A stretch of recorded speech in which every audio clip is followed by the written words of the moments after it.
তাই কই দেখি চকিটা দেখি কিরম। আসসালামু আলাইকুম। আমরা চলে এসেছি কলারোয়া থানার ঝাপাঘাট গ্রামে। এটা আমার ছেলের নানুর। তাই কই দেখি চকিটা দেখি কিরম।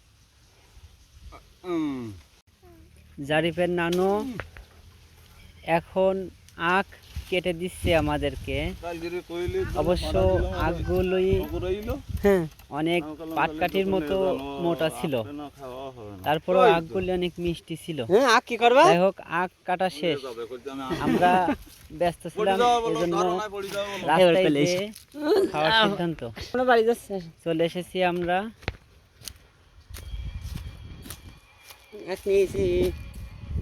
আখ নিয়ে চলে এসেছি।